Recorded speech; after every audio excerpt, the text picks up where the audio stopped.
Yo guys, welcome back to another video. I have with me the new starter deck 22 here, the Ace and Whitebeard, the new starter deck. It just came out here today in Japan as of recording this video. I did get it too because I need a playset of everything because I really like this leader. I think it's going to be fun and I want to play it. I'm going to be opening up both of the the promo packs that we get with the alt arts in them, but I'll just be going through one of them, quickly going through the cards. I'll have the effects up on the screen and everything so you guys can see them, and just giving you kind of my day one thoughts of some of the cards and the deck and the leader and what I'm excited to try with it. But without any further ado, let's just jump in and let's get started. Alright, let's jump in, let's get started. I'll open these bad boys up. Let's pull out our Lucky Yamato. This isn't really a real unboxing video, but I mean, it kind of is. I know there's quite a few of the alt arts. I really want the Odin, the 7-cost Odin, and the leader. The leader would be cool too. You still get like the rules and stuff. Man, that takes you back. I think this is still the same. Yeah, that's funny. All right, and yeah, I did get two. I need the playset. I want the playset, and we get to open up 2 packs for the content. Okay, and I'm gonna open these up at the start because I don't know. I know some people probably just want to see like what I get here. I'm not gonna make you wait or skip around to the end of the video, so let's just open them up. Yeah, I think last time for the starter deck 21, we hit the leader, the alt art leader, and the Zoro. Crazy, those were 2 amazing pulls. I always seem to get good pulls when it's like something that really doesn't matter or like I don't care about as much. So let's see if we can get it. And last time I think we opened it up from the back, but we saw the red, so we knew it was the leader. So I'm just gonna do it like this. Okay, you ready? We're gonna go from the front. This is the first one. Boom. Oh, okay. Ace, still cool. It's the 5-cost 2K. You're still running this in the deck, so that's good. I mean, if possible, it'd be nice to get something that we're still gonna run, like no matter what. So this is a decent card. Let's see if we can get the Odin. Come on, Odin, please. Let's go. Ready? Jump. Oh, Whitey Bay's okay. We got 2 2Ks. That's all right. I guess you can't win them all, huh? But Whitey Bay is Bay. I mean, at least they're 2 cards that we're running for sure, right? All right, let's run through the deck because that's not what we're actually. The alt arts were just the cherry on top of the cake. The very bad tasting cake. Alright, so it comes with a set of Dawn. Oh, and there's our leader. I'll put that up to the camera so you guys can see. Pretty sick. It's slightly textured. It's slightly textured. You can kind of see there. Really cool though. I really like this. Yeah, so it's Ace and Newgate, and the effect is activate main once per turn, and you can place one. You can reveal one basically Whitebeard Pirate's card from your hand, and then draw 1 card and place the revealed card onto the top of your deck. So essentially, what you're doing is stacking a bunch of stuff. I'm not going to sit here and read every effect. I will have them up on the screen. But I think it just takes too much time if I'm just reading off of them. I want this to be like a pretty short and concise video. So we'll just start running through some of the stuff. This is Ezo. It's essentially your 1-cost searcher. It has a double effect where when your opponent's attacking, you can essentially trash it and draw a card and put 1 to the bottom of your deck. Just a nice like cycle in a pinch if you need it. Really cool art. You can see like Odin in the background, which is a really cool touch.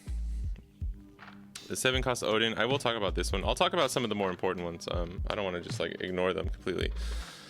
This card's really, really good. So basically, if it were to be removed from play by your opponent's effects, instead you can trash 2 cards from your hand. Any 2 cards, it doesn't have to be Whitebeard Pirates. And then activate main once per turn. You can rest 3 Dawn, and then basically bounce 1 of your own characters besides this character to your hand.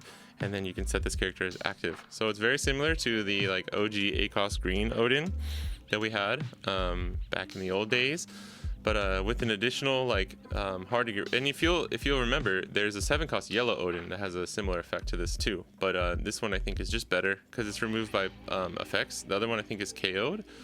I think it's like on KO you can like take your life or something. Sorry, I'll have to double check. But yeah, it's very similar and really cool. I like how they're keeping it thematic, like with what all the Odins do. And I think this card is really, really strong. I don't know if he'll for sure be like a 4 of in this deck, but I think in certain builds he will be a 3 to 4 of for sure. And I think it's strong in Nami, and potentially blue purple Luffy, but hopefully it's not, so that he doesn't get more buffs. But then we'll let's look at this 9-cost new gate.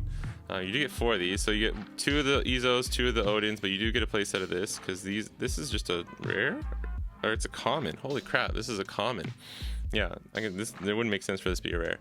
But it's a 10k, 9 cost. It has double attack just on there, and then on play you can reveal the top card of your deck. If it's a Whitebeard Pirates card, then draw 2 cards. So really sick, and you can play either of these off of 9 cost Sanji, which is really strong and kind of a cool mechanic that you're probably going to see. I know, well, if you haven't been playing OP11 yet, you're not sick of them just yet, but if you have been playing OP11, you're probably sick and tired of Sanji, but at least there's like a different way that we can do it now. And I'm not sure if the 9-cost Sanji build for this deck is actually the one that's going to be the strongest. There is like the 8-cost event and the new 9-cost event that like helps you essentially cheat out cards from your hand or like the top of your deck. So there's gonna be some cool shenanigans that you can do, and this leader is very different from a lot of other blue leaders. Like, I don't play blue at all really, but this is the most green blue leader I've ever tested and played with, so I'm having a lot of fun with it, and I think it's really cool. But let's keep going. This is Elmi, I guess. Just the 3k, 3-cost 5k. I don't think this will really see much play. This Josu's decent. I think he's, you know, kind of an additional card that you can play off of 9-cost Sanji if you just want to have a searchable target there. And 7-cost 8k is not like the worst stat line in the world.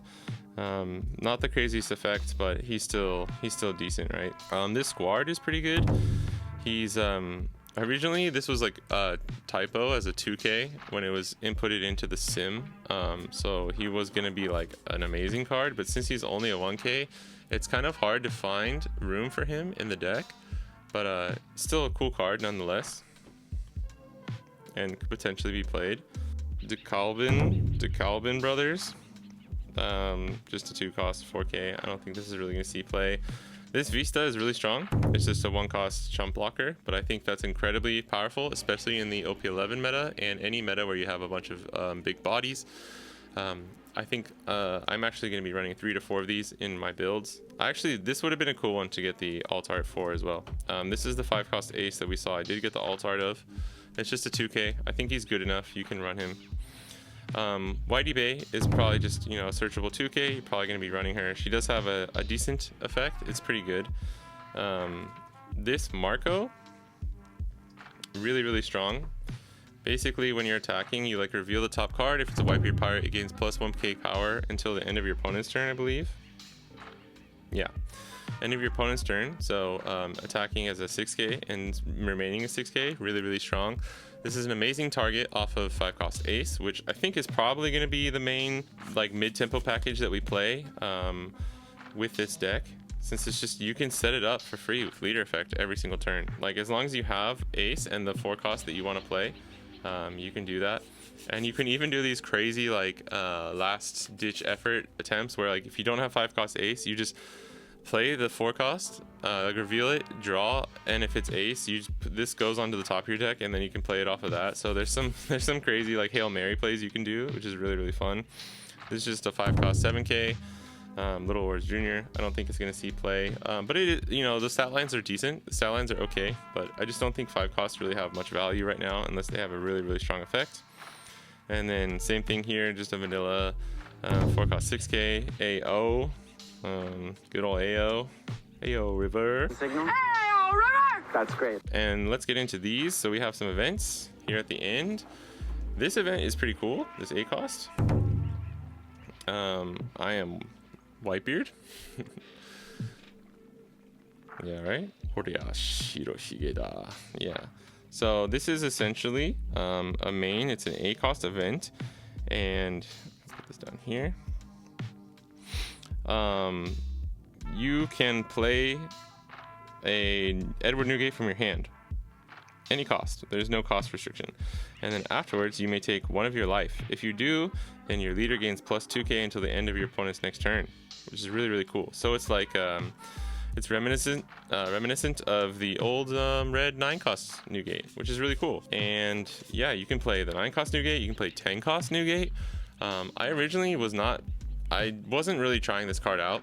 I don't think it's bad, but it is very like, you know, it's one of those cards where it's like, if your deck revolves around it and you don't have it, you are worse off for it. So it's really hard to kind of like depend on it or set it up consistently every time, which is not a type of playstyle that I really like. But I actually have been testing out more recently at 3 copies. And if you do run other search, like there's the Thank You for Loving Me search, and there's obviously like the EZO.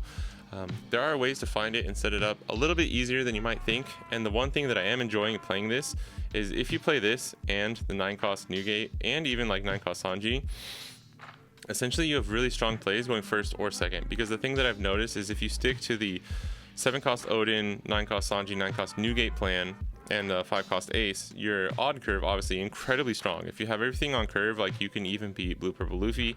But the thing is if your opponent takes first from you, your curve becomes much more awkward. So that's why I think there might be some merit to playing a card like this, or even the 8-cost Secret Rare Luffy from OP11. I think it's OP11, yeah. Let's move on to the last 2 cards here. So this one here, take it back, like take what you said back, basically.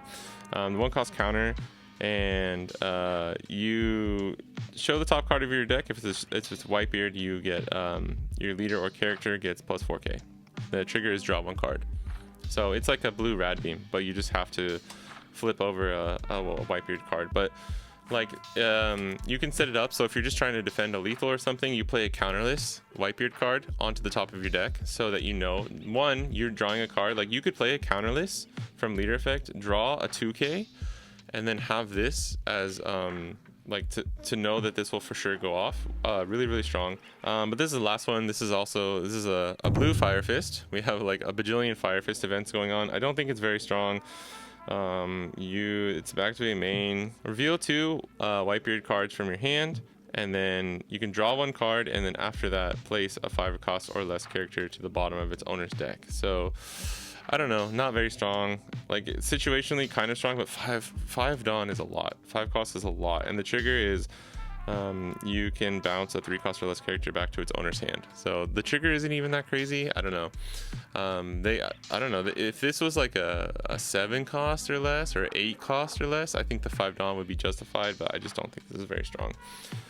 So these are what I consider like to be essentially the day 1 playable cards from the deck. Obviously you have like the vanillas and other stuff like that they kind of just fill out the decks with.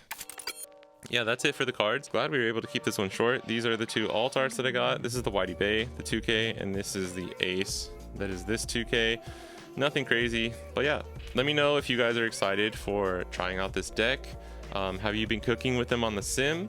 I know I have, and I'm going to be taking this bad boy out to some locals and stuff later. It's even a potential pick for the upcoming 3-on-3 that I'm participating in with some friends. One of us might actually be running this deck if it can prove itself to be very strong. But yeah, that's it. Thanks for watching. Consider checking out the other channel, or the other videos on my channel. I do stream on Twitch 2 to 3 times a week. Twitch and YouTube now, I'm multi-streaming, so catch me on whichever one you prefer. And yeah, thank you so much, and I'll catch you guys in the next one. Peace.